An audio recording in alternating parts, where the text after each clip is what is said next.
Salut tout le monde et bienvenue dans le podcast Ready Psychology, le podcast où le voyage rencontre la psychologie. Je m'appelle Pamela et vous l'aurez deviné, je suis une psychologue passionnée de voyage.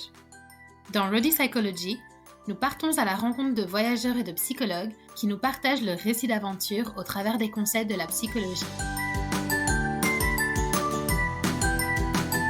Posez-vous un instant et respirez. J'aimerais savoir, comment vous sentez-vous ? Comment vous sentez-vous ici et maintenant ? Au moment où vous écoutez cet épisode, peu importe où vous êtes. Ressentez-vous de la joie, de la colère, de la tristesse, de l'anxiété ? Si vous ressentez de la joie, est-ce plutôt de l'enthousiasme ou serait-ce de la sérénité ? Et si c'est de la tristesse, est-ce de la solitude, du regret, de la mélancolie ? Que ressentez-vous, ici et maintenant ?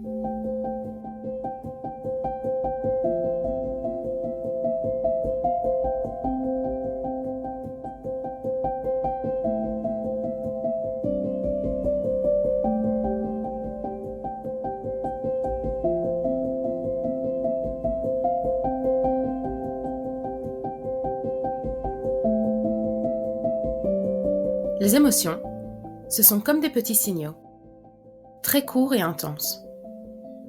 Elles sont composées de 3 facettes principales. La composante physiologique, la composante comportementale et la composante subjective. La composante physiologique, c'est la réaction de notre corps en réponse à l'émotion. En effet, quand une émotion surgit, c'est comme si elle prenait un peu vie en nous. Nous la ressentons.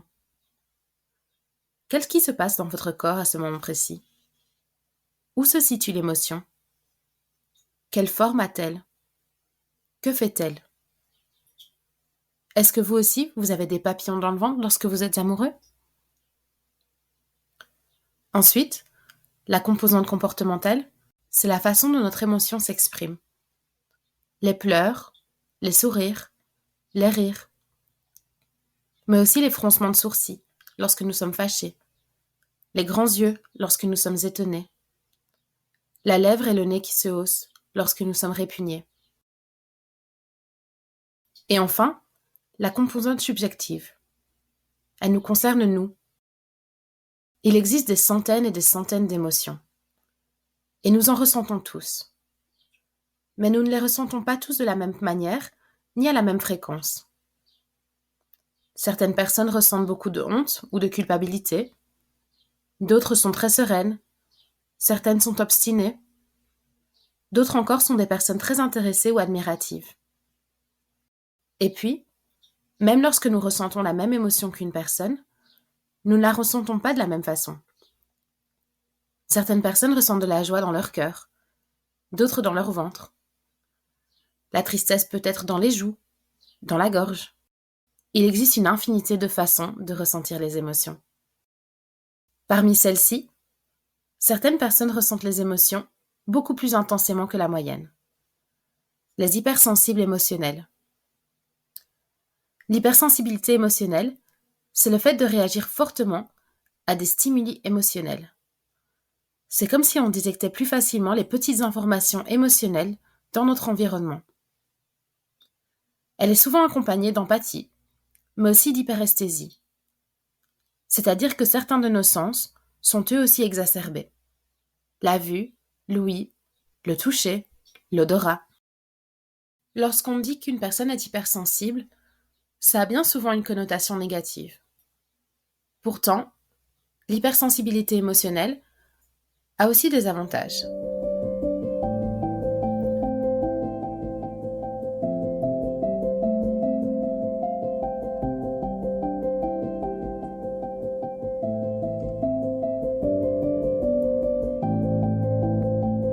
L'épisode d'aujourd'hui est la première partie de ma conversation avec Christelle, la créatrice du podcast Amour, sexe et voyage.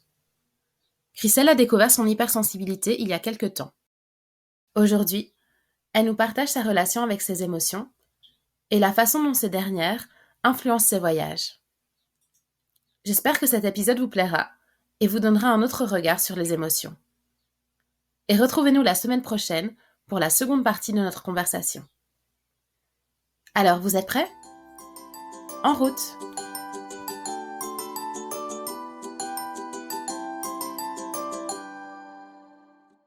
Coucou Christelle, comment tu vas? Coucou Pam, bah, ça va super et toi? Ça va bien. Bon, comme tu le sais, je suis très très heureuse de te parler aujourd'hui à propos d'un sujet qui est très important pour toi. Tout à fait. Mais avant de commencer, est-ce que tu pourrais te présenter? Bien sûr, donc je m'appelle Christelle, j'ai 32 ans et comme toi, je me trouve en Nouvelle-Zélande. Donc on est toutes les deux sur l'île du Sud, mais moi je suis un peu plus au sud parce que je suis dans la ville de Queenstown. Queenstown, d'accord. Et à la base, tu viens de où? Je viens de la Savoie, donc dans les Alpes, près de la Suisse, donc en France, mais assez près de la Suisse. D'accord, d'accord, d'accord. Et donc, comme je l'ai dit, aujourd'hui, on va parler d'un sujet important pour toi, les émotions. Et donc, je voulais te demander, pourquoi est-ce que ce sujet est si important pour toi? Alors pourquoi les émotions sont importantes? Et donc du coup, c'est un sujet qui me passionne. C'est parce que pour moi, les émotions, c'est ce qui en fait, nous rattache et nous connecte au monde. Les émotions, du coup, nous relient les uns aux autres. Et je pense qu'aussi, c'est assez important pour moi parce que depuis toute petite, mes parents ont accordé beaucoup de valeur aux émotions et notamment aux miennes en tant que petite fille. Euh, Peu importe l'émotion que je ressentais, ils ont toujours valorisé ce que je ressentais. Ils m'ont jamais dit, ils ont jamais diminué mes émotions ou mes ressentis. Donc je pense que depuis petite, j'étais très connectée à ce que je ressentais et en grandissant, ça a continué. D'accord. Et donc, tu dis que tes émotions ont toujours été validées par ton entourage et que tu pouvais les vivre et que tu étais connecté à tes émotions. Donc, je voulais te demander si on t'avait appris ce que c'était ou si tu as un peu appris par toi-même, en fait, que voilà, une émotion, c'était ce que tu ressentais par rapport à une situation, des choses comme ça, ou est-ce qu'on t'en a parlé? Je sais pas exactement si on en a parlé à proprement parler.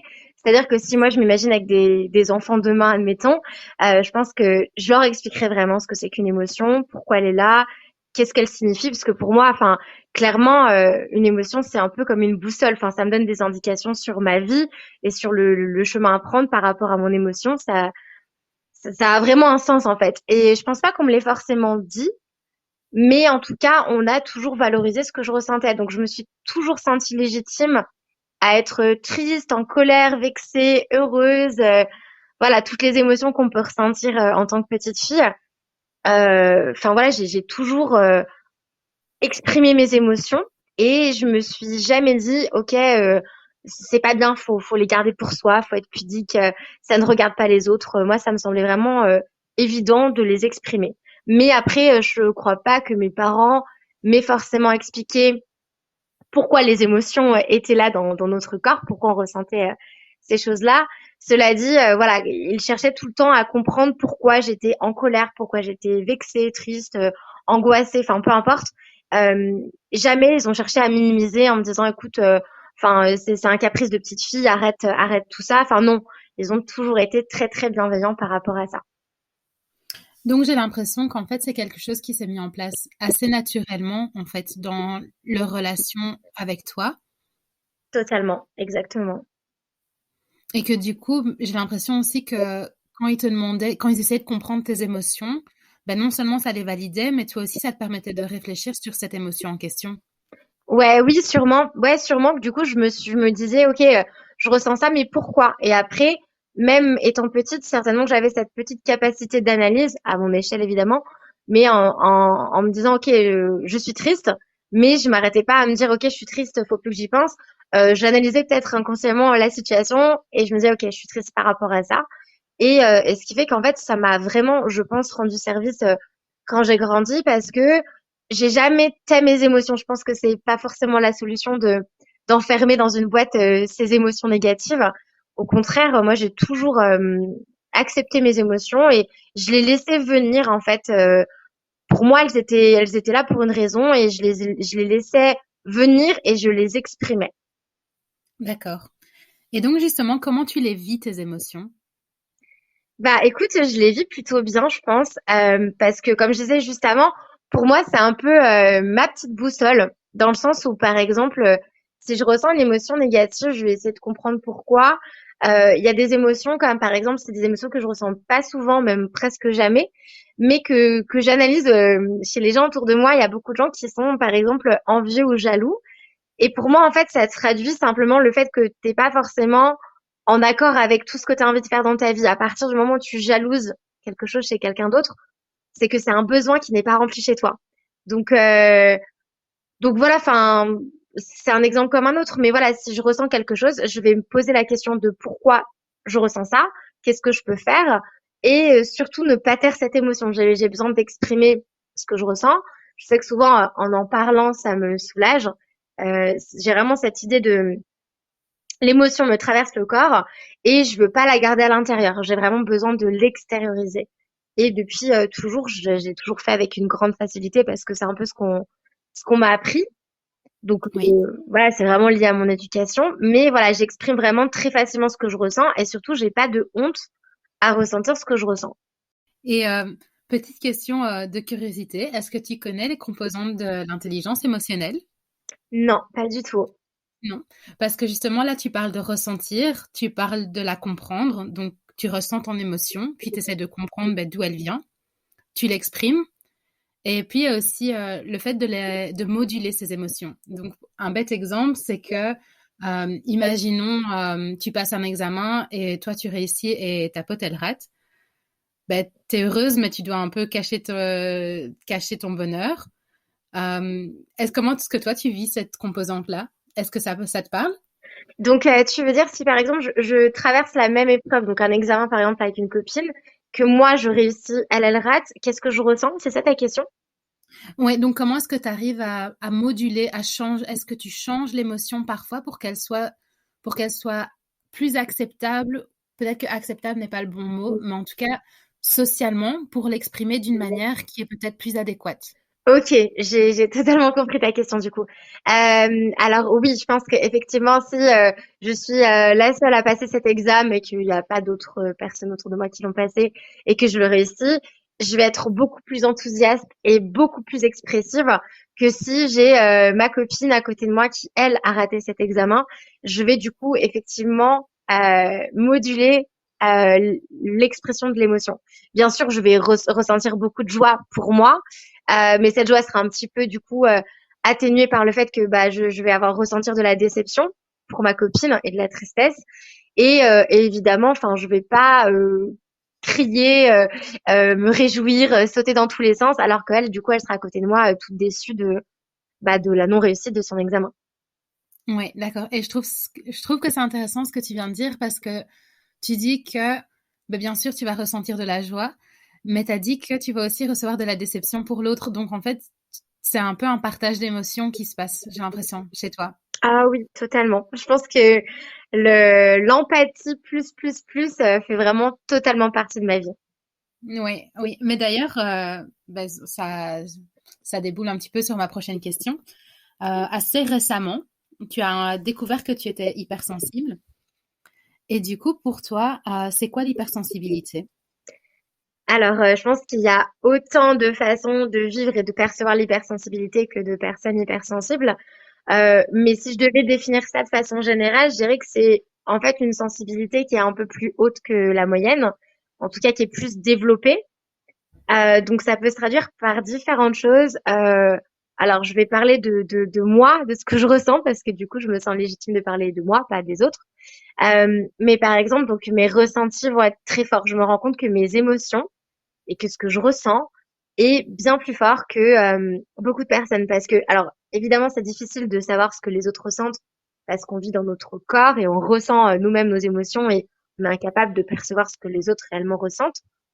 Mais en grandissant, on se rend quand même compte que ben, pour la même situation, bah, la même réussite à un examen ou le même paysage qu'on va avoir sous les yeux si on voyage ou voilà, toutes ces choses-là, par rapport aux personnes qui m'entouraient et qui vivaient exactement la même chose ou qui traversaient exactement la même chose, et ben du coup, il y avait plus de ressenti de mon côté. C'était vécu de façon beaucoup plus intense. Après, chez moi, il y a aussi une hyperesthésie. Donc, en fait, je suis très, très sensible à certains sens. Les sens qui sont vraiment très forts chez moi, mais de là à ce que ça peut, du coup, être aussi problématique parce que des fois, ça peut m'ennuyer, en fait, dans certains moments de ma vie. Ça va être le bruit, la lumière et le toucher. Je suis vraiment très, très, très sensible à ces trois sens-là. Et on en parlait juste avant, mais j'ai une empathie vraiment très développée, ce qui fait que vraiment je peux vraiment être triste. Alors je dirais pas à la hauteur de la personne et de ses propres émotions, mais presque en fait. Vraiment, j'ai l'impression d'éponger ce que l'autre ressent. Et je suis aussi très sensible un petit peu aux énergies qui m'entourent. C'est-à-dire que bon, c'est un exemple très très bête que je vais dire, mais si on va se coucher en même temps avec mon copain et que du coup moi j'ai sommeil donc je veux dormir et que lui il est sur son téléphone, je dors de toute façon dans tous les cas avec des boules caisses et un masque donc voilà parce que je suis très sensible sur ces deux sens-là. Mais le fait que lui soit sur son téléphone ou qu'il n'y a pas de bruit, en soi la lumière je l'aperçois pas parce que j'ai mon masque, mais je ressens, et en plus il bouge pas, enfin je veux dire, dans le lit sur son téléphone, mais il est pas en mouvement, mais je ressens une énergie, je ressens qu'il est pas endormi, et donc du coup j'ai vraiment des difficultés à m'endormir dans ce contexte. Donc je suis vraiment très sensible aussi à l'environnement et aux énergies qui sont du coup autour de moi. Donc on va dire que ça se manifeste un peu comme ça. Après j'ai un autre exemple, mais je suis pas du tout sûre que ce soit. Enfin, c'est un peu bizarre comme exemple, donc je sais pas du tout si c'est lié à ça ou si c'est juste un pur concours de circonstances. Mais je me souviens une fois, j'étais au téléphone avec ma sœur, donc qui est en France, et ma sœur me dit qu'elle a très mal parce qu'elle a un abcès dans la bouche. Et je dis ah bah oui, ça va faire super mal et tout. Et le lendemain, je me suis réveillée avec un abcès dans la bouche. Alors, je n'avais jamais de ma vie eu un abcès dans la bouche. Donc voilà, j'ai l'impression que je suis très très perméable et du coup voilà, faut se protéger parce que des fois ça peut un peu nous envahir tout ça. Oui, c'est vrai que ça fait beaucoup. C'est comme si tu détectais vraiment très facilement tout ce qui se passe autour de toi, en fait. Est-ce que les autres sentent et comme tu disais au niveau des sens, etc. Tout est un peu exacerbé. Totalement, c'est exactement ça. D'accord. Et comment tu t'en es rendu compte justement que ben, peut-être que toi, ta perception des choses était plus élevée ou en tout cas que tu étais plus sensible que la moyenne? J'ai toujours su que j'étais très sensible. Franchement, depuis toute petite, j'étais sensible. Après, je pense que c'est au fur et à mesure des années où du coup, bah, on apprend à se connaître de plus en plus. Et, euh, et voilà, en analysant un petit peu bah, les situations autour de moi et les personnes qui vivaient des choses égales à moi, mais qui vivaient pas les choses de la même façon, je me suis dit, ah, bah, peut-être que ma sensibilité, elle est plus intense, enfin, plus forte que les autres. Et après, en fait, en écoutant beaucoup de podcasts, par rapport à certaines lectures, à certains témoignages, j'ai entendu parler de l'hypersensibilité et j'ai commencé un petit peu à m'y intéresser. Et c'est vrai que je me suis reconnue dans plein, plein, plein de choses. Et, euh, et en fait, bah, du coup, au fur et à mesure, ouais, je me suis rendu compte que ben, c'est pour ça, en fait, enfin, ça expliquait certains de mes comportements ou peut-être que pour certaines personnes, c'était un petit peu étrange, mais c'est juste que bah voilà, j'ai ce petit spectre là qui est donc l'hypersensibilité qui fait partie de moi et voilà, enfin je pense que ça m'a fait du bien de le savoir et de le reconnaître, mais en soi ça n'a pas changé ma vie, mais c'est en écoutant du coup des témoignages un petit peu similaires à moi que je me suis dit bon bah je suis pas la seule à ressentir les émotions aussi intensément.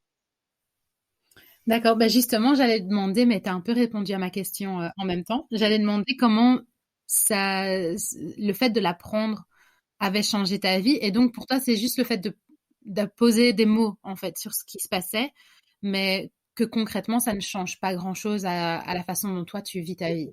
Alors oui, alors fondamentalement, ça n'a pas trop changé. Par contre, on va dire le plus que ça m'a apporté quand même, ce serait le fait que, en fait, je me sens plus légitime à ressentir ça. Je me rends compte que bah, c'est juste normal. Enfin, c'est pas moi qui me fais, voilà, toute une histoire dans ma tête. C'est juste que je ressens très fort. Enfin, par exemple, je sais pas, enfin, je peux très vite avoir un coup de cœur amical ou amoureux, mais c'est parce que je vis tout de façon très intense, quoi. Et là où par contre, je pense que ça a quand même bien changé ma vie, ça va être par rapport au fait que je respecte mes limites. J'ai conscience que mon énergie, comme tout humain, est limitée et quantifiable. Et donc de ce fait, ben voilà, le bruit, la lumière, c'est quelque chose qui va me fatiguer très très vite, hein. Et donc bah là, depuis plusieurs années, j'apprécie pas forcément sortir en boîte de nuit. Enfin, c'est un contexte moi qui me entre la foule, les gens qui te touchent, et puis la lumière et le son, bah c'est en fait le combo des trois sens qui sont compliqués chez moi, enfin qui sont très très très intensifiés. Donc bah tout simplement je me fatigue plus en fait. Je vais pas vers des situations qui vont m'épuiser. Avant, j'avais tendance justement à sortir dans des contextes dans lesquels j'avais pas forcément envie d'être, mais c'était parce que j'avais du mal à dire non, parce que je voulais pas décevoir les autres, je pensais trop aux autres. Et là, de me rendre compte que je suis hypersensible, c'est comme si j'avais mis un petit peu des barrières protectrices autour de moi. Et, euh, et je me dis non, non, enfin, je fais vraiment ce qui me fait du bien. S'il y a un contexte qui est anxiogène pour moi, parce que ça va être trop compliqué pour moi de gérer tout ça, et ben juste je ne le fais pas, quoi, je n'y vais pas.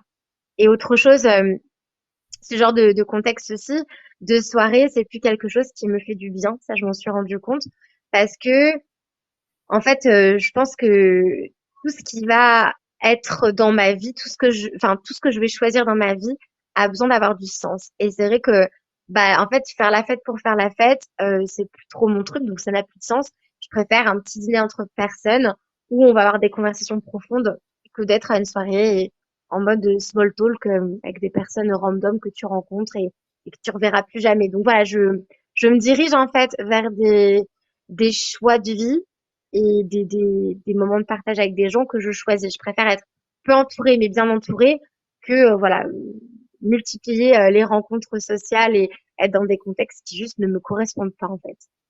J'ai l'impression en fait que le fait de maintenant t'assumer hypersensible, ça, c'est comme si ça t'avait donné le droit de mettre ces frontières, ces barrières en fait, pour te protéger et pour te donner la priorité à toi-même. Ah, mais c'est totalement ça. C'est que je me sens plus légitime à dire non, ça j'ai pas envie. Parce qu'avant, en fait, j'avais l'impression que j'allais passer pour une rabat-joie. Sauf qu'en fait, c'est juste que mon corps, en fait, n'est pas en capacité. Mon corps et mon esprit n'ont juste pas envie, en fait. C'est tout. Enfin, c'est que c'est au-delà de moi. C'est juste que c'est trop intense pour moi. C'est trop fatigant. Par exemple, je sais que je suis quelqu'un qui a besoin de beaucoup d'heures de sommeil et de beaucoup, beaucoup de calme. Et, et en fait, il y a personne qui peut juger ça, en fait. C'est juste, bah, j'en ai besoin pour ma santé mentale et voilà, en fait, c'est totalement légitime. D'accord. Et donc, bah, justement, j'ai envie de te demander comment toi tu considères ton hypersensibilité. Comment je la considère? Moi, je la vis bien personnellement. Moi, personnellement, je la vois totalement comme une force parce que je me sens hyper connectée avec ce qui m'entoure. Donc, je me sens très connectée avec la nature quand je pars me promener en forêt ou près d'un lac. Enfin, tout ce qui va être les bruits justement des feuilles, le bruit des vagues, le bruit du vent, enfin, tous ces sons de la nature, la pluie par exemple. Enfin, je suis hyper sensible à ça et je pense que donc, ça me connecte beaucoup à mon environnement. Et bon, bah là, j'habite, je te parle, j'ai la fenêtre de ma chambre ouverte et j'ai la vue sur les montagnes et sur des fleurs et sur des sapins. Et du coup, enfin, c'est un cadre vraiment qui m'apaise parce que je suis très, très perméable à ça. Et après, je pense que du coup, ça me permet aussi de me connecter très fortement avec les autres parce que, bah, comme je le disais précédemment, j'ai besoin de très peu de personnes dans ma vie, mais j'ai besoin de rapports qualitatifs. Je connais des personnes et c'est totalement ok. Je suis pas du tout dans le jugement. Il y a beaucoup de personnes que je connais qui aiment beaucoup le contact social, rencontrer beaucoup de personnes. Ça va s'arrêter sur des rencontres de soirée où voilà, on va rencontrer un tel, on va se raconter la pluie et le beau temps et puis on se reverra plus jamais. Moi, en fait, si ça n'a pas de sens, ça ne m'intéresse pas. Je préfère m'entourer de peu de personnes et que la relation en fait évolue et soit du coup honnête, qu'il y ait de la transparence, qu'il y ait de l'échange et qu'il y ait de la connexion, que de rencontrer des gens pour rencontrer des gens. Donc moi, pour moi, vraiment, ça me connecte aux autres et à la nature. Donc je prends ça comme une force. D'accord.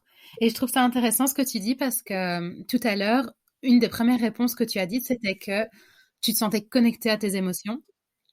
Et là, maintenant, tu dis que tu te sens aussi connecté à ton environnement, etc. Donc, je trouve que c'est super beau, en fait, de se sentir autant en connexion. Hum. Mais c'est vrai que c'est vraiment dans tous les aspects de ma vie. Ça, je m'en suis aussi rendu compte parce que, par exemple, quand je suis célibataire, je peux rencontrer un garçon et avoir une toute petite histoire avec cette personne-là. Et pour moi, ça peut être hyper intense. Et c'est vrai que autour de moi, je peux entendre, oui, non, mais on peut pas s'attacher après si peu de temps. Mais en fait, moi, clairement, genre, un mec avec qui je vais avoir un super feeling, on va se faire deux, trois bisous, ça va durer juste le temps d'une soirée, ça va juste être un tout petit flirt, il va rien se passer de plus. Et ben en fait, j'ai l'impression d'être tellement connectée dans l'instant présent et dans ce que je vis avec la personne que, alors je suis pas en train de dire que je tombe amoureuse le premier soir, hein, mais mais du coup je vis mais de façon hyper intense. Et donc du coup en fait, étant donné que pour moi en fait la beauté de la vie passe par nos émotions parce que c'est nos émotions qui nous connectent à tout ce qui se passe et c'est notre ressenti qui compte en soi. Et ben du coup, ouais, je suis contente du coup d'être hypersensible pour ça parce que tout est très fort, très intense et ça me connecte vraiment aux gens et aux situations. Ben justement, en parlant de ça, je vais un petit peu dériver vers ton amour du voyage, parce que tu es aussi une grande voyageuse et tu as quand même parcouru pas mal d'endroits. Et donc, d'abord, est-ce que tu pourrais me dire quelle est la place du voyage dans ta vie? Alors le voyage a toujours fait partie de ma vie parce que avec mes parents, j'ai toujours voyagé depuis toute petite. Euh, donc vraiment quand j'étais toute petite, c'était en Espagne qu'on partait parce que mes grands-parents avaient une maison là-bas. Et puis après, on a fait plein de voyages, plein de beaux voyages. Donc, j'ai jamais été effrayée par partir à l'étranger, partir dans un nouveau pays, découvrir une nouvelle culture, parce que je l'ai découvert vraiment petite. J'ai vraiment eu cette culture-là où on partait plusieurs fois par an, où on partait sur des longs voyages dans des continents différents, avec des cultures qui étaient radicalement différentes de notre culture occidentale. Donc, de ce fait, à l'âge adulte, j'ai gardé ce côté-là. En fait, je pense que avec mes yeux de petite fille, je devais me dire waouh, c'est incroyable, le monde est si grand, il y a tellement de choses, et il y a tellement de personnes à rencontrer, et c'est tellement magnifique tout ça que j'ai continué donc à voyager. J'étais à l'époque en relation avec un garçon qui n'était pas forcément un aventurier, donc je continuais mes voyages avec soit mes sœurs, soit mes parents, soit des copines. Enfin voilà, je faisais mes aventures de mon côté. Avec ce garçon-là, on se faisait des petits voyages, mais plutôt, on va dire, en Europe. Et c'est à partir du moment où cette relation n'allait plus et qu'on s'est séparés que je me suis dit, allez, là, j'ai bientôt 27 ans et je sais que c'est le voyage en partie qui est quelque chose qui m'épanouit le plus dans ma vie. Donc, c'est parti. C'est le moment de vivre une vie pleine d'aventures et de partir avec ton petit sac à dos en Australie. Donc, je suis partie en Australie il y a déjà du coup 5 ans de ça. Et après, j'ai fait l'Asie. Enfin voilà, j'ai pas mal voyagé et c'est vrai que je pense que le fait que je sois justement très connectée à la nature et aux personnes, ben, du coup, c'est ça aussi sûrement qui rend du coup le voyage aussi exceptionnel pour moi. Et justement, du coup, comment tes émotions et ton hypersensibilité se manifestent-elles quand tu voyages? Ben, du coup, en fait, tout est très fort, tout est super intense. Euh, je pense que du coup, je m'émerveille super facilement. Et ça, par contre, c'est quelque chose qui m'a beaucoup marqué, c'est que, en fait, j'ai rencontré pas mal de personnes qui étaient, alors je mets des guillemets, mais je sais pas trop comment le dire autrement, qui étaient un peu blasées du voyage, dans le sens où, bah forcément, quand on est en Asie, par exemple, on va voir beaucoup de temples, des pagodes, et à force d'avoir fait plusieurs pays, ces personnes-là sont là, ok, bah c'est bien beau, mais bon, c'est un temple, j'en ai déjà vu des centaines, ça m'intéresse autant que ça, enfin voilà. En fait, moi, genre, tout m'émerveillait, en fait. Et j'avais beau avoir vu 500 fois la même chose, peu importe, en fait. Genre, vraiment, je m'émerveille de tout. Donc, je pense que Vraiment, mon hypersensibilité se manifeste à travers tout ce qui va être sous mes yeux, en fait, tout ce que je vais voir, enfin la vue encore une fois, donc ça peut être, je suis très sensible à la lumière et au soleil notamment. Aussi, je pense parce que j'ai les yeux clairs, petite parenthèse, mais du coup, ouais, la vue, j'ai l'impression qu'il y a tellement de choses qui passent par la vue euh, que je peux être vraiment mais subjuguée très facilement par peu de choses. Et après, par rapport aux rencontres que j'ai pu faire pendant tous mes voyages, je pense encore que ouais, je, je ressens les énergies positives autour de moi. Donc, je me dirige vers les bonnes personnes hein, où je me dis, ah bah, cette personne, ça a l'air d'être une personne avec qui ça va matcher, ça a l'air d'être quelqu'un, du coup, qui a une bonne vibe. Et donc, après, ouais, très souvent, je me trompe pas et du coup, j'ai un échange vraiment très qualitatif avec la personne, quoi. D'accord. Et j'adore que tu parles d'émerveillement parce que pour moi, enfin, je pense que l'émerveillement, c'est mon émotion préférée. Je pense que c'est vraiment l'émotion ultime, en fait. C'est le top du top. Donc, j'adore que tu parles d'émerveillement de la façon dont tu en as parlé. C'est vrai que c'est une bonne émotion parce que, en fait, enfin, comment dire, évidemment, enfin, en fait, c'est comme dans tout dans la vie, on peut voir du positif ou du négatif. Et c'est vrai que j'ai l'impression qu'il y a des personnes qui sont très focus sur ce qui va être négatif. Et moi, c'est vrai que bon, bah, de nature, je suis très positive. Donc, je me suis retrouvée à faire des randos, enfin, pour moi, qui étaient incroyables. En fait, je me retrouve à un point de vue. Où moi, en fait, il m'en faut très peu pour être juste subjuguée. Et je me suis retrouvée à côté de personnes en mode ouais, enfin bon, ouais, enfin c'est pas ouf quoi. Mais en fait parce que ces personnes-là comparaient toujours un point de vue différent à ce qu'on avait sous les yeux. Alors que moi en fait c'est comme si je faisais un reset de ce que j'avais vécu avant et ce que je vis à l'instant T, c'est unique en fait. Ouais, tu vis vraiment dans le moment et ce qui se passe dans le moment, c'est, voilà, tu prends tout, en fait.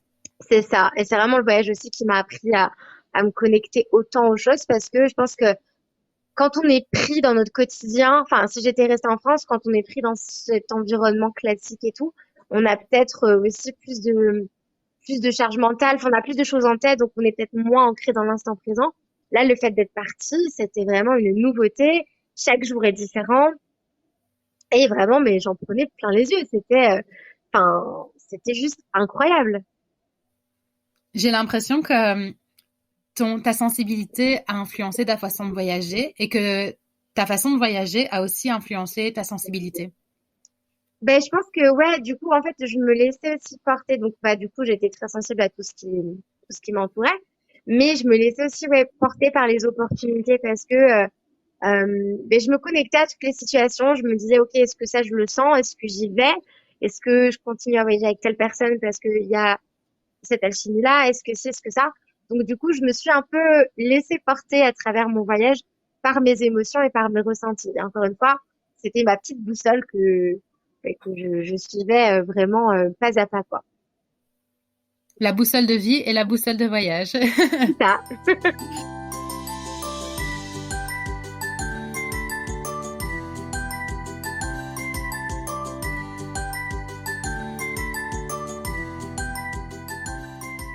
Merci d'avoir écouté cet épisode de Roadie Psychology.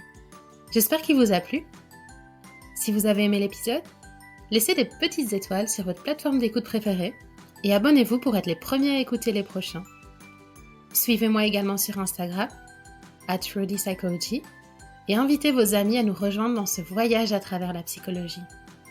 Si vous avez des commentaires, des questions, ou si vous avez envie de participer au podcast, n'hésitez pas à m'envoyer un petit message.